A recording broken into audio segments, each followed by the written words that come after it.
whakarongo ki te tangi a te korimako. Kōrero flowing out the hook of force. Kaupapa relevant, kaupapa out of bounds, kaupapa exigent, kaupapa paramount.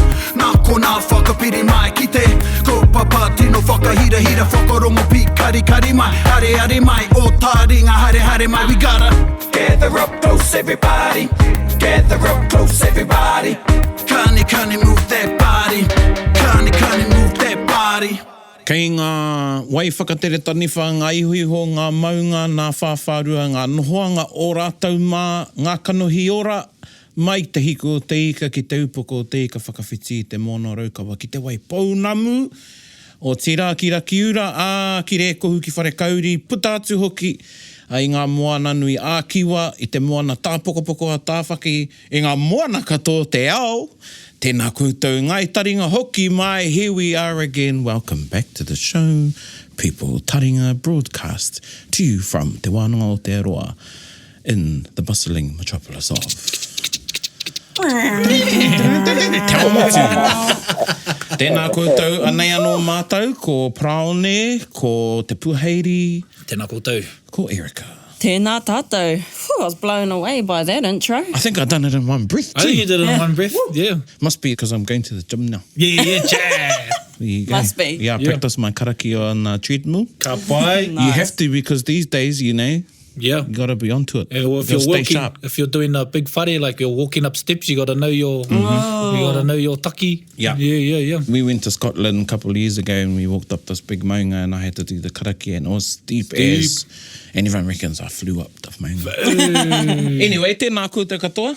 Nau mai hoki mai ki tēnei terenga o Taringa, ki tēnei punua pāho. And we are at episode... Iwa, Tekau mā whitu. Iwa Tekau mā whitu, 97. 97. My last year Getting at up high there. school. My 1997. first year at high school. I was. Well, not against enough Yeah, about that's right. And Erika's first day at kohanga. Ko puta rānei koe ki te au i te roa ko she have. Anyway, ka waiho e rā ki te taha, nau mai hoki mai e te iwi. And how te kaupapa o tēnei rā? Te Maramataka Māori. Te Maramataka Māori tika e hoama, no mātou te māringa nui, o tira no tātou, kua Ai. whakai tēnei rangatira ki tēnei tono a mātou ki a haramaia, ane ki te kōrero ki a tātou katoa, moana mōhiotanga i roto i tēnei ao, ara ko te Maramataka Māori, me ngā tikanga e pāna ki te Maramataka. Nō reira, kei te uri o Rāhiri, kei te uri o Ngāpuhi, o Tirā, kei wareware au te rātaha ou, ki roto o Tūhaurangi. Rereata kāmihi kia koe, tēnā koe, nau mai. Tēnā koe, tēnā hoki ngā koutou e hakarongo mai e kohi ana rā i ngā kōrero.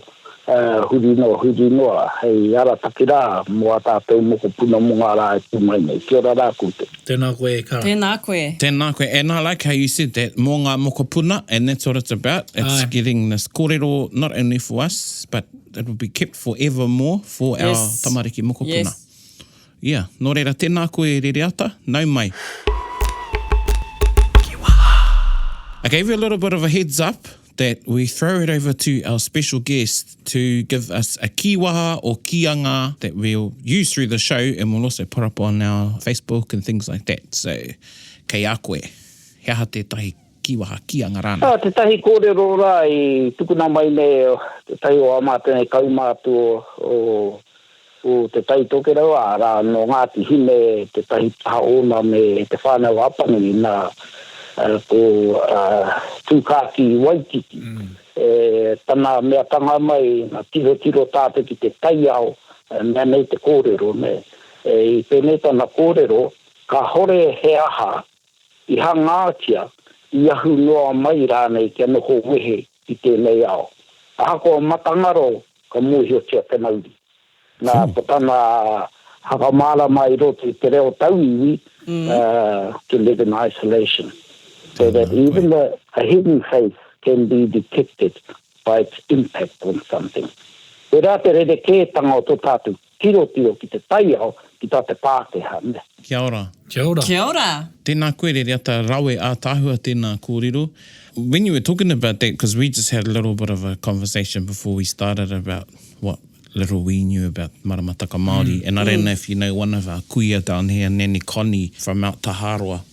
she's in her 90s, and I asked her a few weeks ago at a tangihanga, I said, pewhia o moheotanga ki te Maramataka Māori? And she paused, and then she says to me, hea te tikanga o te rā kupu ki a koe? I was like, And she said, ko te Maramataka, ko te katoa o te ao e noho nei tātou. Te Maramataka, it's the wind, it's the rain, it's the stars, it's the sun, it's the clouds. You don't just look at the moon. And she's saying to me, don't just look at the moon, don't just look at the moon. I was like, kia ora, kia ora. So, and when you were sharing that kōrero with us from that tūkaki Waititi, tana kōrero, I kotahi aku whakaaro ki te kōrero te kuiara. So thank you for sharing that with us. We might have to hear it again a bit through the... Yeah, but through the show. show. So we'll be able to quote it. So it's like our interdependence. With te hono ngā mea katoa, ne. Kia ora. Ngā mea katoa. Ka pai, ka pai. Kia ora, tēnā koe. Rereata, kōrero, may share with us your upbringing I roto I te Maramataka Māori and how you, kōrero mai. Pai roto I te reo Māori. Pai roto I ngā reo, e pirangi ana koe ki te kōrero. Tūna mate. Kai a koe te tikanga. Pena ta ia mātou e tupu ake ana, e tupu mai au reo to hokianga, ana e rungo te ao o te tāhekeroa. Ia mātou e tupu ake ana, hore kaua mātou nei wātaka, hore kaua mātou nei kāka, hore kaua mātou nei reo iwi. Kei hea mātou roto te maramana, o mātou nei kuia, o mātou nei krani, o mātou nei whāianga mātua. Hakoa ki hei rātou I tuhi I ngā wā o te marama, I mōhia nei rātou, kei hea tātou te tiroanga titiro ki ngā tohu o te rangi, ngā tohu o te whenua, ngā tohu o te moana. Ngā tohu o te rangi, mōhia nei tātou ko ngā whetū, ko te marama, ko tamani te rā, e rā momo kōrero, ne. Ngā tohu o te rangi, tohu ana koe kei te hea wā o te tau Māori koe, ne. Ngā ko rātou I mōhio ka tai ano ki te tahi wā o te tau ka tonoa mātou ki te haere ki te hi tuna, ka haere ki te rama tuna rāne, haere ki te hi ika, ka haere ki roto te ngahere, ka mea mai rātou mara. Nā te me he whānau ana hoki wā mātou I te kāinga tangata tia ki roto I te ngā mani o te ngahere, ngā mahi o te ngahere. Mena mātou he te haere ki te ngahere, me haere ki te kōrero ki aua whānau. Ka rātou ka tohu mai, mehe mea ae, ka whakaitia, ka hore hea rānei, ne. Ina mea mai rātou ai, pai te haere, nā ka haere koe. Ina mea mai rātou, kau e haere ko, kore mātou e haere. Te tahi tāma, toru tau pēr, te roe tatarina, ka tahi ana rātou ka whakai, ka mea mai ae, pai ana iai me haere. Nā te ture pākeha ka haka korea te rā huatanga, ne. Ka riro ma te kāwanatanga mga kaungihera ngā ture o tātou re, whakature o tātou nei ngahere. Ka muti haka mahia nei ngā whānau tia ki ngahere, ka kite koe ka tata mai, ka muri mai o te tangaro kiokio, ne, o te rā o te tangaro kiokio, ko te o tāne. Ko te o tāne te rā, I wehea nei e rātou hei haere ki te tia ki te ngahere. Nā o tāne tēnā rā. Nā ka ngaro atu rātou, toru ngā rā, ngaro atu no rupu te ngahere, ka tahi ana ka hoki mai. Mena ka pātai mai koe, he hawa rātou mahi I roto te ngahere, ko rea ue mōhi. Nā tēnā ki hei mātou I haere tahi, nā ko rātou mōhi ana, he hawa rātou nei mahi.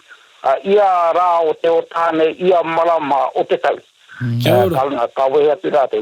Te weranga me tatāna, te tāia, te ki he kaichiaki. Nei, ko tā, e hara te tangata I te kaichiaki. Engari, e rā momo whānau, ko tata ki te tai, ki te wai, kai tai, koe te ki ai, he kaichiaki e rā tangata. Nā wera e tahi o ngā mātou ranga, e tihi ana mātou ki haka hoki a roto o mātou nei kura, ne. Nā te rā te ahuatanga o a mātou, tōku nei ka tupuranga. Mōhio a hea, mōhio ki ngā tai, hea te, nā te mea ko tai koutou ki rāwene. Ai. E hokianga, ki te koe te waka I waho te chemist shop ra. Ko te hāwera tēnā, te rato mātou waka haere ki te mahi kai runga te aho te tāheke. Ko mātou tamariki ana. Ko te hāwera tēnā. Nā ko te rate waka I hae tere ne mātou ringe te awa te tāheke. I mōhio ai mātou ki ngā terenga o ngā tai ne. Nā te mea ki te mōhio koe ki ngā tai, kia mōhio koe ki te Maramataka, e kore koe ngaro ringo I ngā waina, ne. O mua nā te mea I ngā rā o te ōturu, te rākau nui, te rākau mātohi, we ranga rā e kia nei ngā mātio ko ngā tai pariata, ne.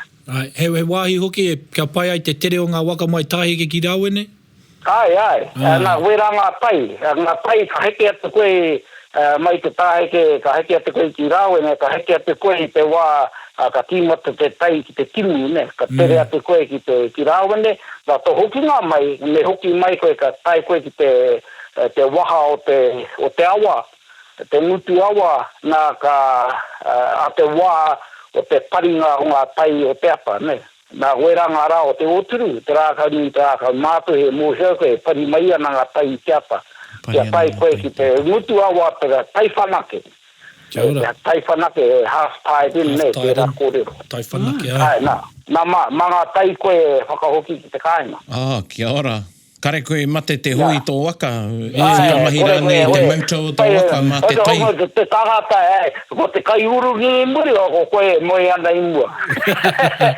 Too much. So if you don't know where tāheke is in relation to rāwene, te iwi rāwene is it's probably at the foot or the mouth of Hokianga Harbour, it's out to Hokianga, and tāheke is further inland, and it used to be big waterways in which they used to where they used to travel back in the day and float logs and all that out to the Hokianga Harbour for spas and that. So we used to have we used to travel by boat to school. The launches used to come and pick kids up on the waterway. Oh, really? And take them to school. And no roads there. Or they go he huarahi o wara, he rudi.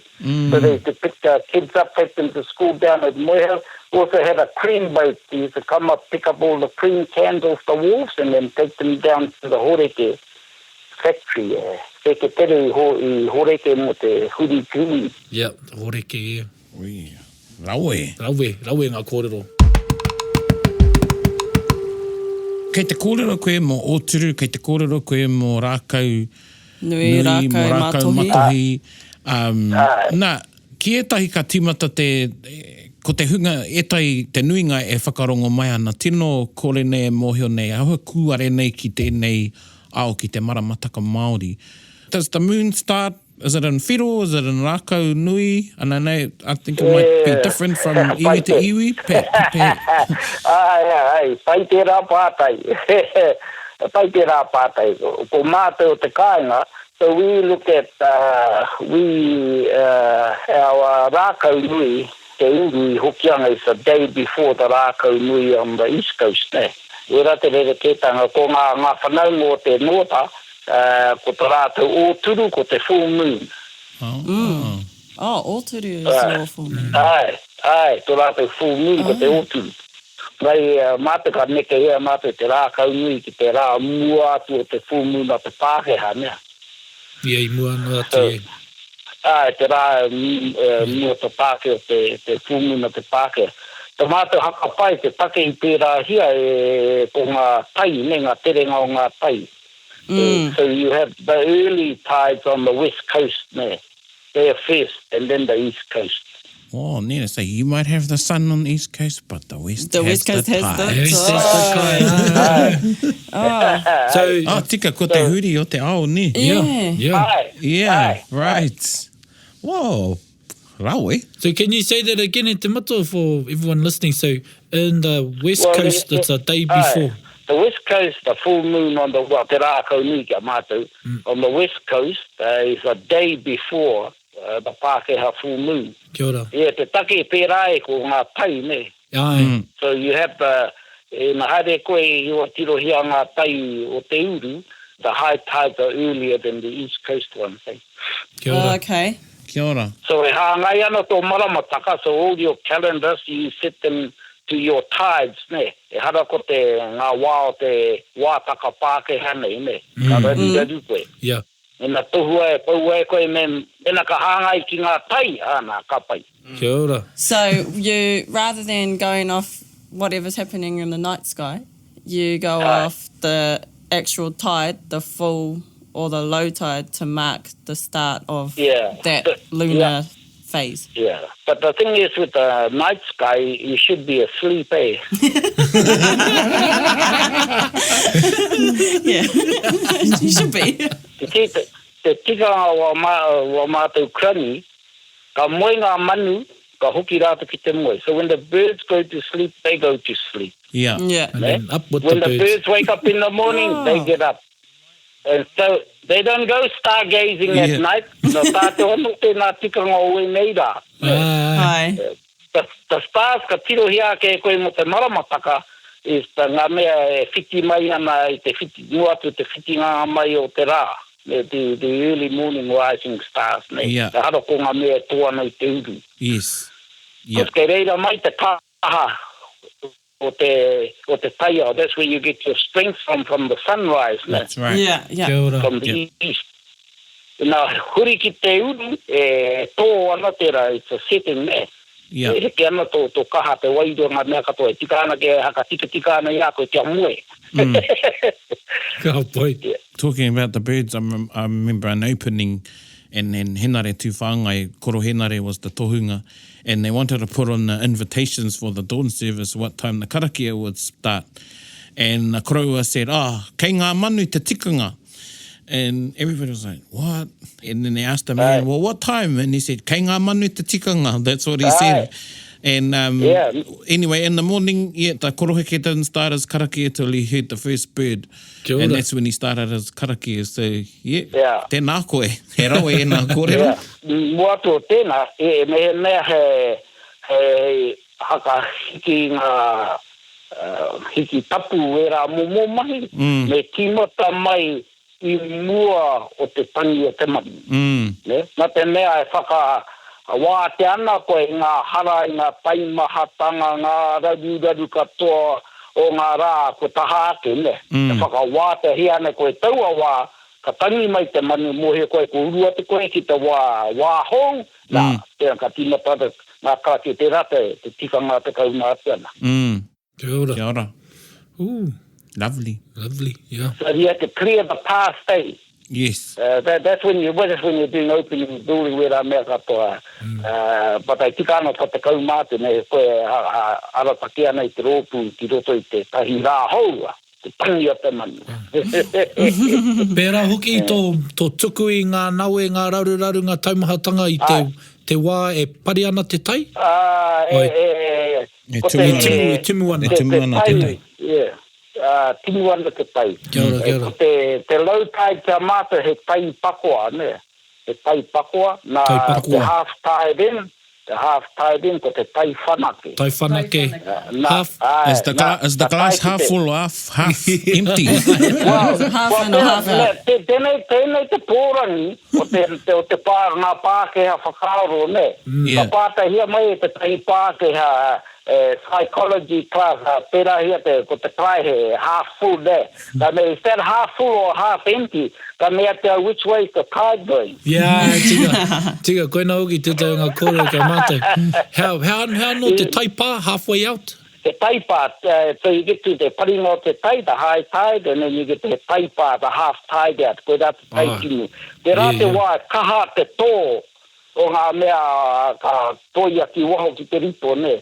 Ia mā te tupu ake ana, me ka māwiri hea te paki tangata, ka kakia hea ngā kaumātu, ngā tohunga I te kimu ngā te tai, ne?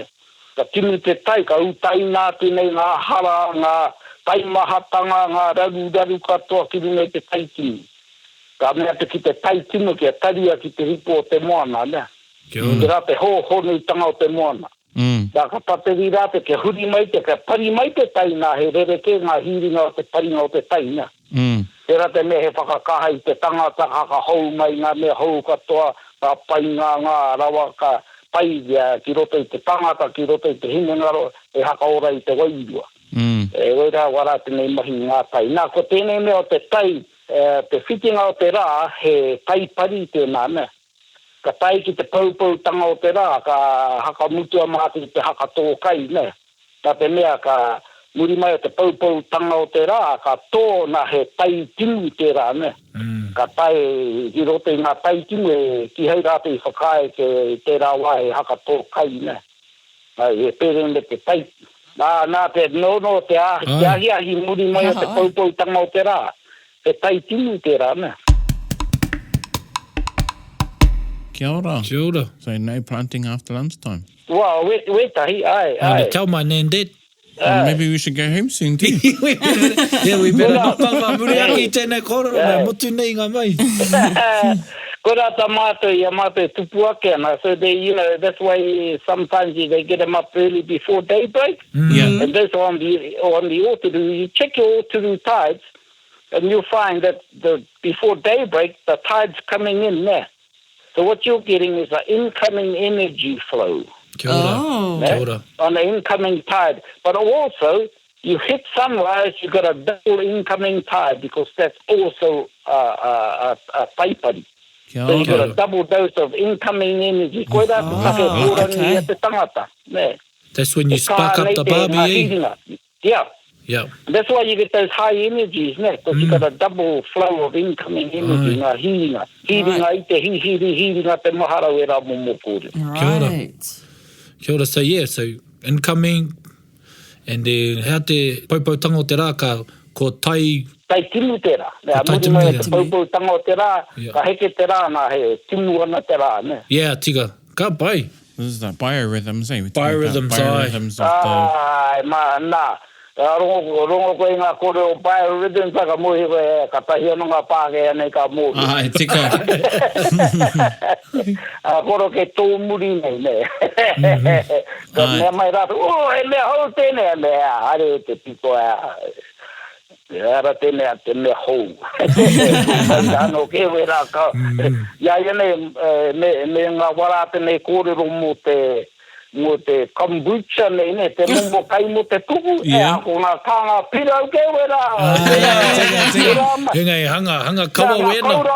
Ngā kaura mara o te rāwhiti. Yeah. We rā momo kai. Yeah. Koe rā ngā kombucha. No reira, hea te wā tika o te Maramataka mo aua momo kai. What, kombucha? Yeah, mo te fermented kai. Te wai hakamahia e rāke ko ngā rao te uturu. Te rāka nui. Ngā mea me te haka tō kumara riwai e rā momo mahi kai. Ngā kai e ki ana i te wai. Ngā waiwai, ngā kai waiwai Kai waiwai. te mereni. Yeah. Oh, na whai E rā anō. momo kai. Te taua wā, ko te oturu te rā pai mo te haka tō e rā momo kai. Kia ora. So is Ōturu the better lunar phase for fermented kai and just kai in general because there's more water? No, just for the ngā kai waiwai nei. But also they grow a lot quicker on those days. Some of the days, te ua o te hakatoi ua rā, the danger is that a lot of them are filled with water. And so if you want to store them, me koe hi ana ki te pangaroto te pātaka kai kia tūpato nei. Always monitor them because we tahi ka pirau wawe. Because of the higher water content. Yeah, because of the high water content. Aye. Okay. Kōrero mai mo te tangaro keokeo o ngā wahanga o te tangaroa. Ngā wahanga, me koe tiro ana i ngā Maramataka, ngā whiwhi koe te tahi Maramataka, tiro hea ke ngā rā o te ngā tangaroa. Mea e toru ngā rā tangaroa, no uta te rā Maramataka. Kia No ora. uta, kia ora. Okay. No uta. Kia ora. Me whā ngā rā tangaroa, no tai. No Yeah, tai. yeah. Nā whai anō. No te tāmona. Me he mea koe ka whiwhi, ka kite koe te tahi Maramataka e rima ngā rā tangaroa, e tono mai ki au.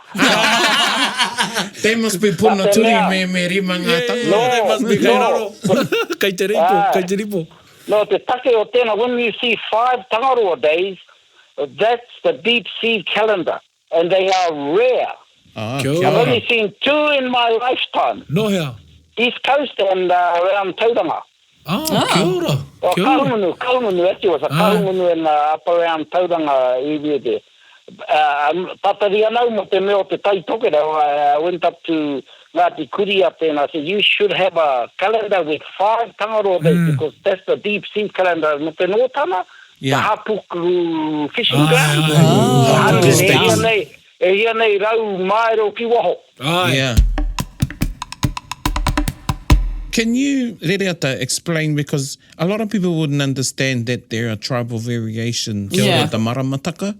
Yeah, mai we kōrero mai mo te tribal variation o ngā Maramataka Māori, because there's... Yeah, te take rere ke ana ngā Maramataka ko ngā tohu, ne? Ko ngā tohu ngā me tohu ana kia koe, mea nei te wā pai mo te haere ki te hihika, mea nei te wā pai hei haere ki te hakatoi o kumara, o kānga rānei, ko ngā tohu, nā he rere ke ana ngā tohu ki tēnā wāhi, ki tēnā wāhi, ki tēnā wāhi. So if we start at the tīmatanga o te tau, and you know, we're heading into it, ia tonu nei, rongo ana koe kahana ngā kōrero mo te matariki, ne? Wa mātou o te hokianga, o te uru, e kore ki te ia matariki. He tūrei ki rawa. And we use different stars, ne? So our star, o te tīmatanga o te tau, ko te puangarua. Oh, yeah. E rite tonu ki te kawerau āmaki, they use the same. A lot of the West Coast iwi, they use puanga. Tainui, around Kāwhia, Raglan, Manukau, eke atu ano ki, and Parihaka. Parihaka, they use rehua, e tō ana te uru. So they use rehua setting in the west because they can see it.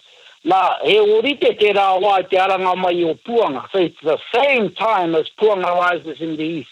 Kia ora. So, and that's the first difference you get there. So matariki rises like 12 days after puanga. Yeah. Because puanga is a bit higher than matariki. Way higher. Yeah. Down here, i konei te tonga, but up in the Pacific, where before we came down from Tahiti there, matariki was leading, way up. Matariki leads puanga. Oh, yeah, because the guys upside down. Huri, yeah. Ngari konei, tō muri ke ana matariki. And that's what these people who talk about matariki, o te kaurate e maharana, e rereke te au i te tōmane now. So that's the first of the variations there. Yeah. Which style are you using matariki, using puanga, or are you using rehua setting? So if you know which stars they're using, mohi o whengohi ane. Kia ora. Mea mai te tahi tangata ko tō mātou whetu e pau i te tau hau ko te rerehu, nā mohi o whengo tainui, ne? Rerehu, kia ora. Well, rerehu kia rāte, ne? He rehua kia mātou. And Taurus, the star and Taurus, yeah. Nā ka haere a rehua, nā ka ala mai, te whitunga mai o te rā, when it rises in the east, in the face of the sun, ko te rā, te taunga o te matiti mura, the third phase of our summer. And that's the time when the pohutukawa and the northern rata flowers, when rehua rises in the face of the sun. Māma ne?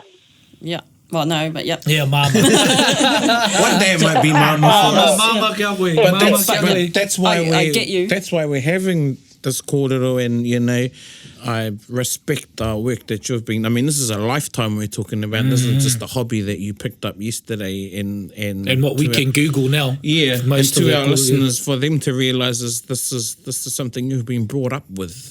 This is a part of your life. It's not just something that exactly you Google or go in a book. This is, you live this. Yeah, and we appreciate it, and I'm sure everybody else listening to just eating it all up. Yeah, that's te rā te tīmatanga o tēnei te hononga, you know, when that kōrero tuia ki te rangi, tuia ki te whenua, tuia ki te moana, e rongo te pō, e rongo te ao.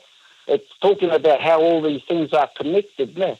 And so if you look at rehua, and when rehua rises in the face of the sun, mo heo koe, ka mura mai, te ngahere, te rāpā me te pohutukawa. Yeah. And that's the start of the matiti mura phase.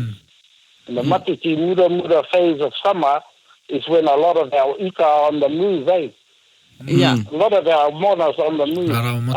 And that's the time when the spawning takes place in takeke in the Bay of Islands. The takeke, so ka haumai ngā takeke, ka aru mea ngā kahawai. Ka haumai ngā kahawai, ka aru mea ngā warahenga, the kingfish. Nā kāru mea ngā warahenga e ngā marlin. So it's the whole pātaka kai that's time to the Maramataka. Nei, nā mōhio koe kei hea. Kia ora. So the old people used to know these movements by using the Maramataka, so they'd go down and camp a week before these fish arrive, eh? Oh. Yeah, and they would smoke them. So along the coast, you'd mark the lunar phases by the tides. How would they do it inland, where they don't have a tide? They use the Maramataka. So I'm inland, right? I'm in the ngahere. Yeah. And I know where my Maramataka is, and I said, oh, we've got to go down to Rawene to go and get some flour and some sugar. Yeah? So you know that on those Oturu Rako and Rako Mātohi tides, you get the high tides in the morning. Yeah? But what if you're so inland that there's no tide, and what if it was cloudy that you couldn't see the moon? You don't need to see the moon. Ko tāwe mōhio nei, ko te mea te Maramataka, and one of the other things they used to use ko te ngā puawai o ngā rākau, ne? Yeah. Te kōwhai, me rā momo rākau o te ngahere. Yeah. That's what my kuia was explaining to me when she said when we use that expression, she said Maramataka, straight away this generation thinks only of the moon. Yeah. And that's exactly what she said. She said you look at the wind, you look at, she mentioned the flowers, the trees, the birds, everything. She said that is all Maramataka. But our sense of Maramataka today, Maramataka Māori, is the moon, is only the moon. But no, it's all, she also used Wataka. No. She said Wataka too. And I was like, my Wataka is my diary. Yeah, or my And she face. says, koinei te Wataka te Māori, ko te taiao. Yeah, and then there's also the rātaka, which is your day-night cycle, ne? Ko tama ni te rā, te kai ara taki I tēnā. That's your 24-hour clock. Yeah. Ka pai. Yeah, so, me te tangi o te mani, ko tahi te mani taia te whāki atu ki ato, mehe mea ko tai koe ki te tai whanake, ne? I te ata, ngā tai o te atara, ngā ko te rā mani, ko te teoteo. Oh. Teoteo. Teoteo. Teoteo, ko te uwha, te rā o te tui. Okay. Oh, true. The female, aye. Sorry, the female of the tui. The tui. The E teoteo. rua ngā momo, ne, te uwha, ko te teoteo, ko te tame, ko te tute. Tute, me te teoteo. Te buli, he buli tēnā, ne, te ahua te tame.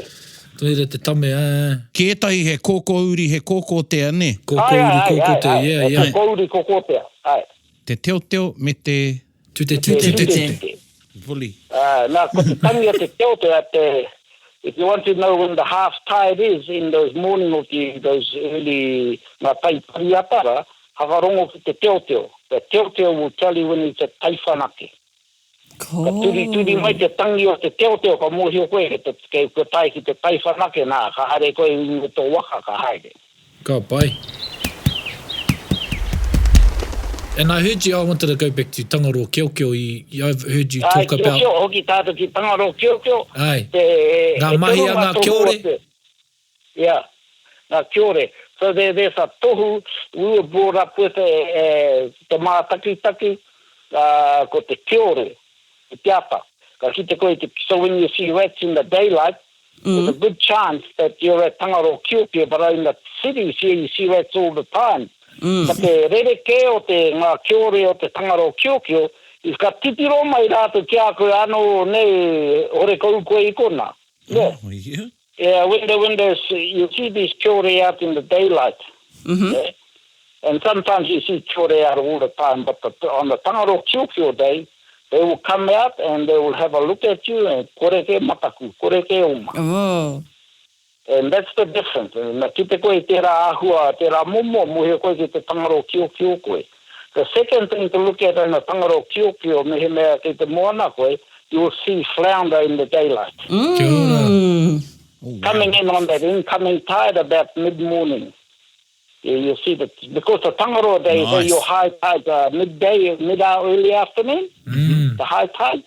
Mohe koe ki te Maramataka, mohe koe ki ngā tai, Kia ora. Only time I've seen flounder in the daylight is Pekingese. Yeah.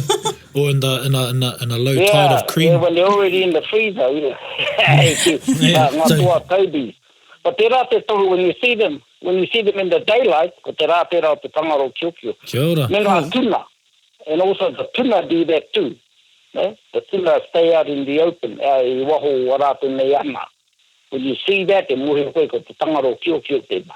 Kia ora. Why do you think they do that? Aua, pātai pai tērā. Māma nui te haka utu, aua.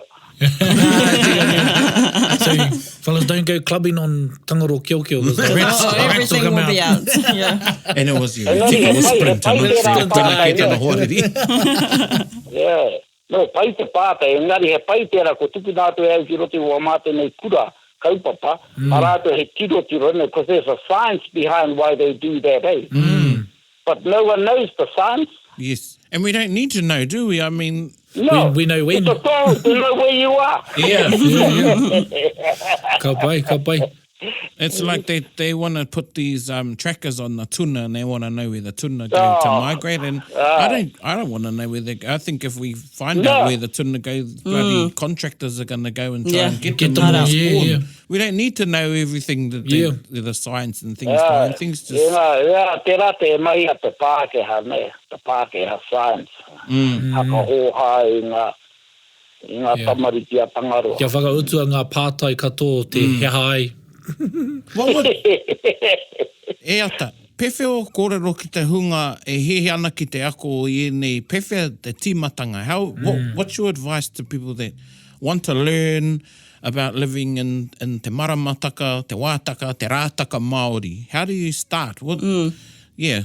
Te mea tuatai is just understanding those moon phases, and you can use those Pākehā moon phases, they still work, ne? And making notes, te rata mātene mahi aine, so we're working a lot of rūpu down in Te Arawa, te Kāinga, te Taitokero, where they're now monitoring, logging, how waratu kitenga, ne? So, and they're having about ngā kare aroto, how did they feel on the day, what are they doing on the day, how te ahu o te taiao, ngā tapu o te rangi, ngā hau, ngā tūbai ana, ngā hau iai anei, me oi ana te rākau.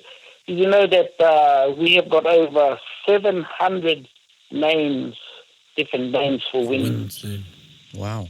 The Pākehā signs don't come anywhere near that. Yes. So up in Hawaii, they are just as a side information, they're collecting all their names for their winds. They've already done their Rains. their ua. Yeah. We got about 150, about the same as theirs, I think. But they're collecting, they're over 600 now and still collecting the names. Yeah. Wow. I recently bought their book. Put back into our, Kele Gonzalez. Yeah. Was it? Yeah, Kele, yeah. Ka So pai. rawe tērā puka. So we've got to do that too, eh? So that's how te wa māte mahi ngā kura tēnei tau. Kia ora. Going back through the Maramataka and logging. Doing the whakapapa of the ua, ne, tahi me ngā pūrā kou katoa, ne. So they all go together, they all inform the signs of the taiao, ne. Cool. Yeah, so that's Rereata Māhika nei mahi, and we got about 150 names for clouds, I think. Something like that. Maha. So our tamariki got to have a look at, they have to recognize ngā momo kapua kei te rani, ne? Ngā ua mō nehu, ngā hau ruhi hau nene, ngā hau māngere, to recognize all those sorts of things on a particular day. And ngā hau e tuki, ngā hau e pūmaina o e rā momo hau, ne? Ngā hau tutu, all those sorts of Hau tutu e pai tēnā. Yeah, so that when you're talking about a particular environment, that's what the kuia from Taharo was talking about. When you're talking, you don't look at one thing, ngā taha katoa, ne? Kia ora. Before you can explain your environment, you can't just talk about the wind. You got to talk about the rain, about the kohu, about the hau. Yeah. Okay, so maybe we start by observing the different things on each day and then compare it with the following months. Yep, logging. And, log it all and see how it compares against one another, and maybe you might notice the same things happening on the same phase. You'll see them repeating, eh? Yeah. Yep. And that's Cool. te rate mea te Maramataka, it's a repeating cycle of the moon. Te rate taka o te marama. Kia ora, Cool. kia ora. The cycle repeats, but it repeats throughout a season, ne?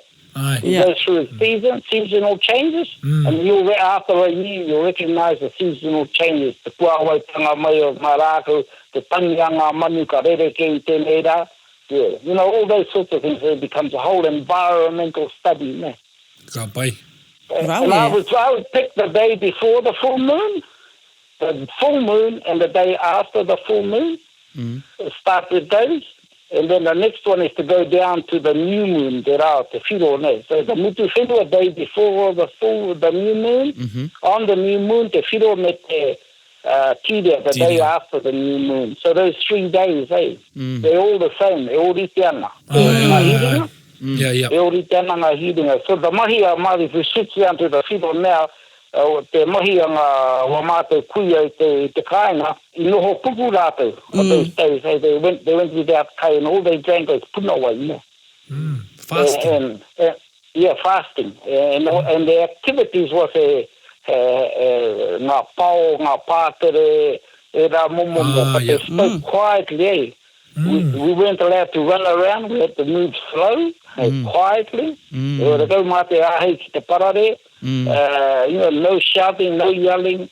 On this day, it's quiet. Hakamahi te hinga ra whakarau, peka I te mahara, te kōrero. Kia ora. Cool. Peka I te mahara. There's all mine work here. So, and up in those all-to-do full moon days, high energy, high activity. Ne? Productive. Tēnā koe. Productive stuff, aye. Yeah. So I'd start with those days, Pai. Kia ora. Someone wants to learn them and then you monitor them and you log them there. How was I feeling today? What did I see today? How ngā o te rangi, wera mumu mea kapone. So you log them all the time and then after a while you get to tune them in. And after a while you don't even need to know what the day is called. Mohi o koe ne. Ngā wahine, ngā mea pai mo te rā mahi. Ngā wahine. Ngā wahine, pai. They got different sensors. I think you tupu mai te wahine, he rereke wa rātou nei sensors ki tātou tāne. Tino. Yeah. He kuare ke ngā tāne. Well, isn't that menstrual cycle also connected to the moon? I don't know.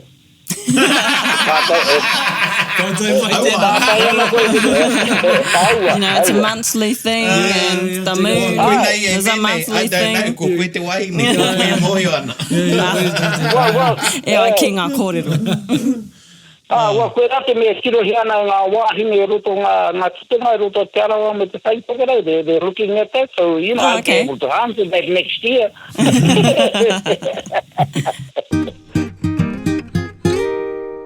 O rereata kua rangatira mātou katoa I a koe, mātou noho pāpaku nei anō hoki a koe kei matara koe noho ana kōrero mai ana marunga I te waia nei, anō nei noho ana mātou tokotoru I o rekereke. Kia ora. I tēnei ki rā, nō reira, ka nui te whakamānawa I a koe, me ngā kōrero nei, ngā taonga tuku iho, ngā kōrero tuku iho. I horahi koe kia mātou. O tira ki ngā taringa o te ao whānui whakarongo ana ki nei kōrero. Nō reira, ka mihi rā kia koe, ka whakahoki atu kia koe māu au mihi whakamutinga ki te iwi nui tonu. Tēnā koe. I tora. Tēnā koutou I taimai nei te hakarongo. Mo koutou ka huri atu nei ki te whai nei wātaranga ngā mātua tūpuna. E nei tahi kōrero hei arataki wara tokoutou nei haerenga. I ringa rā I te arahau tēnei kia toka tunu mai te mana o te rangi o tūnei, kia toka ke mahaki māri re ki tēnei whānau me. Piki tia te patu o te rangi, tohu ana koe ko te whiwinga, ko te rawenga. Toka anu inu, toka hea ringo hea, tohu iwi mai re, tohu e kore tāia, te titiro. Te kō tuku, te manu e kore rawe, te kō ira ira, he kura pakai puna, te manu e tūri e pā, te kia pōne, tama hea ke waiho ana, hei tohu aroha nei e. Tā waiho hea te ki kona, a tēnā koutou I hakarongo mai. Tēnā koe. Tēnā koe. Man, that was such a nice guy. It was a bit overwhelming. It was like what the great Kiritiro tangata says. It's like catching sand. Just catch what you can. Yeah. Because it's like you get a bit of piece of knowledge and you've got 5 other questions to ask based on just that one bit. Yeah. But so it was like, man, just try and catch it all. Lucky we recorded it. Yeah, I know, because that's what I was thinking while he was talking. Some of it was going right over my head. So I was like, I can't wait for this one to get uploaded so I can re-listen to it and pause, rewind, pause, rewind. Yeah. He was in the wairua. He was in it. Yeah. Yeah. You got Rereata for 45 minutes. Yeah. I think it's good to reiterate. I mean, people can go back and listen, but when we asked, well, what would you do if you were to start learning? Yeah, that was really cool. I really liked that. And he sort of tied it up because at the start he said, well, you only really need to know the full moon at first when you're starting, and it was whiro. Yep. 2 days either side of the full moon, 2 days either side of whiro. So you either like it's the full moon, Rākau nui, and 2 days either side. Yeah, no, you don't know. Yep. And then whiro and 2 days either side, and everything else I was hohai, reckons. Yeah. And well, you can learn as long as you learn those two first. Those are a start. Ka pai, and then fill in everything between them. It's true. It's like telling the time. You just learn the hours, or you learn your 6 o'clock, 12 o'clock. Like or your sand through quarters. the hourglass. Yeah. These are the days of our lives. These are the These are the marama. days of our lives. It's because it's that time. It's that phase. Yeah, I know. So you- he so did you- say after lunch you've Well, just it's finished mahi. Lunar. We're Loony, nearly they at call it lunchtime. loony. They call it loony, yeah. But That's there- where the word lunatic comes from. what was cool, that he even said, like, And loony. he talked about his own experiences where he is, like where he is in the bush, his relationship to the tides, and also that he said, and now you have to really listen, because people are saying, we have these people in the groupings and we're always trying to differentiate ourselves from another.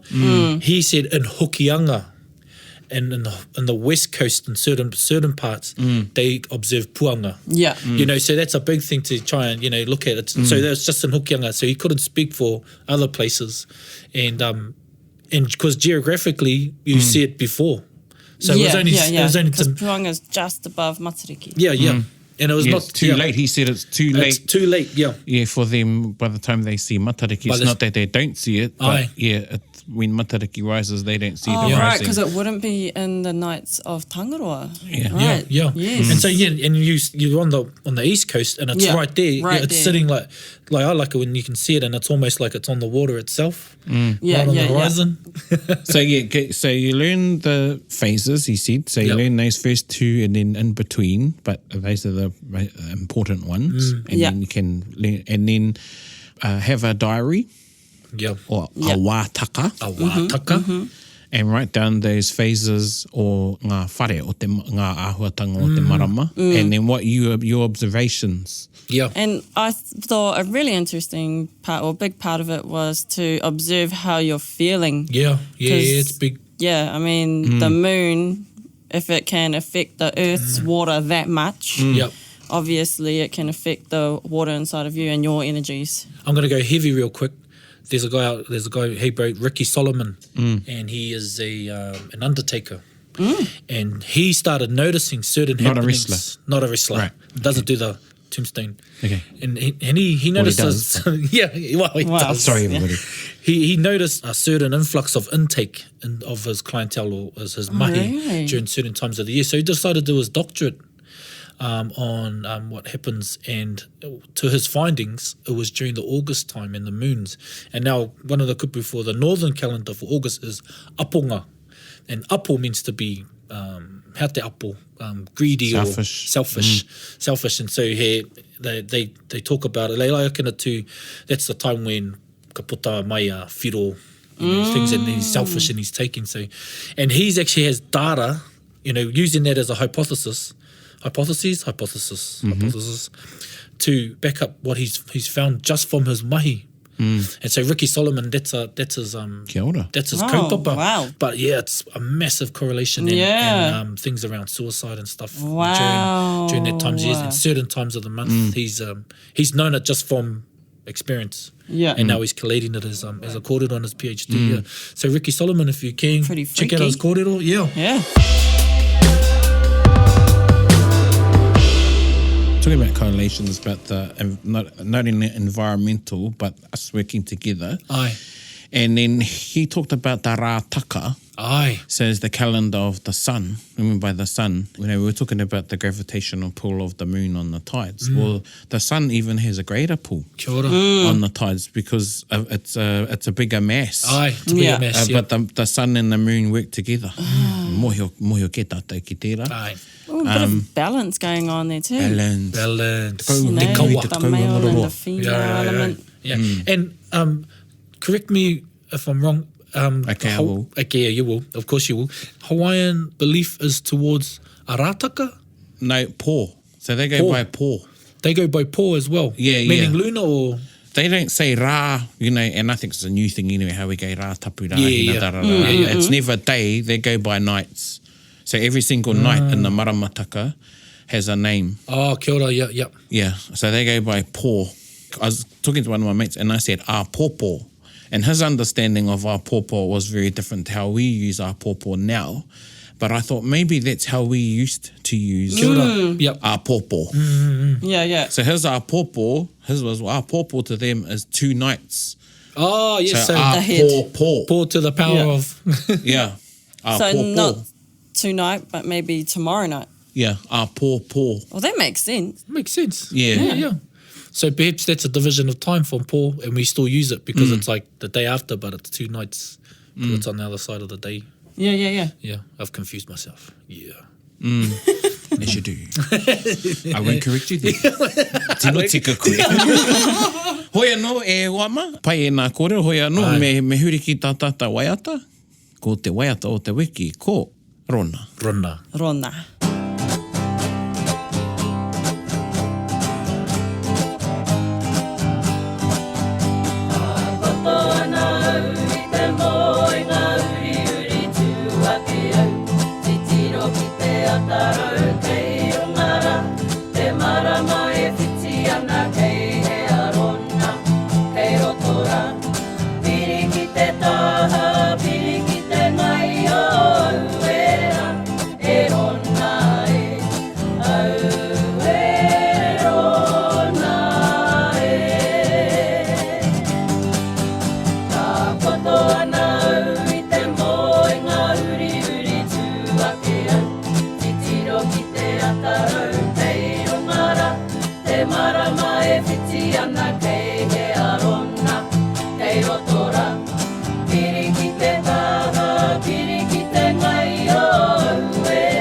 Yes, one of the old-time favourites from Manurewa Central Primary or Standard 4. And I used to sing Rona. I like that song. It's got a cool beat, I reckon. Yeah. Yeah, composed by Tavi Kātene Hovat. Kia ora. There Tavi you go. Kātene Hova. The group she was with the most was Māwai Hākona and also Ngāti Pōneke. I think it was Māwai Hākona that actually performed it as Kia a ora. poi. When did it come out? She in the 70s. In the 70s. Wow. There you go. Classic. Flares and afros and sideburns. Yeah. And Rona. And Rona. Nō reira, e te iwi, tēnā koutou. Kōrero whakamutunga e hoa ma? Rangahaua ngā kōrero katoa. You know, kaua e toka o whakaro ki tētahi kōrero a tētahi atu.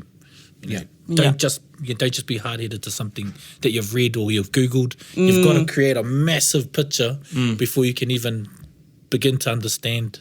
Yeah, you've really got to Maramataka. discover your own. Yeah. But yeah, I just want to say that was real cool. Yeah, no mātou te whiwhi. Aye. He was such a cool guest and yeah, so relevant Yep. to what's going on these days. I see a lot on social media, people looking at the different lunar phases and how it affects them and everything. And then after listening to him, kōrero, I was like, man, I'm going to get me a diary. Well, that's the thing. It's hip now, but when we're being hip, let's be correct. You know, you know, that's the thing. Yeah, cool. Yeah, I enjoyed the whole kōrero, and every time we talk about Maramataka, or I'm reminded of my nan and my auntie and my mum, because they planted their garden according to the Maramataka. So when you asked about being inland, we understood where you were coming from, and yeah, nan based her gardening on the Maramataka. And I was going to say to Rereata, because we only talked about, we didn't have koanga e ngahuru. Aye. So it was raumati and makariri. Yeah. Those are the 2 times of the year. There wasn't Yeah. a No spring. in-between. Nah, no spring or Yet autumn. there's all those different names for the in-between tides. Yeah, it's Yeah. like there's black and white, but there's shades of it. Yeah. Like all the matitis and all actually, the, if we went back to looking at the night, there's actually, well, I think there's more words that describe the phases of the night from afternoon to the sun rising than there is through the day. Through the day, yeah. So you just have ata, wa awatea, and then te tūhoitanga or tūhoitanga, te, o te rā, So, o te paupautanga, was when it's zenith, and then ahi. Yeah. Whereas in the night, you have a whole lot of kupu to describe the phases of the night between the sundown, dusk, sundown, and then right till the morning. Te ata mahina, te ata tuhi, te ata rapa. Yeah, te ata hapara, te ata pungi. Te ata pungi. All of those. Yeah. So, yeah, it was nice hearing that when you were speaking, I reminded of my nene, my te mama. Yeah. Hoi anō, e mihi atu ana e te iwi, kare kore ko a koutou kapu, ai hara i te me halfway te ki, halfway rānei te pau, engari pure nāna. Pure nāna te kapu. Nō reira e mihi atu ana o tira e hoama, tātou nohotahi. Anō te pai me te ahuareka o tātou noho. E te iwi, tēnā koutou katoa. Tēnā koutou.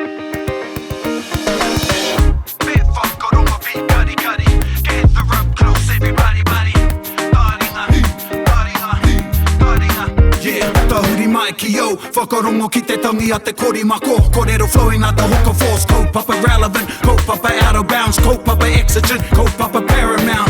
Nā kona whakapiri mai ki te, kaupapa tino whakahira, whakarongo pi kari mai, hare mai, o Taringa, hare mai, we gotta gather up close everybody, gather up close everybody, kani move that body, kani move that body. Taringa. He mea tuku nā te wānanga o Aotearoa. To listen to more episodes, search for us on your podcast app and subscribe. Taringa. Whakarongo mai.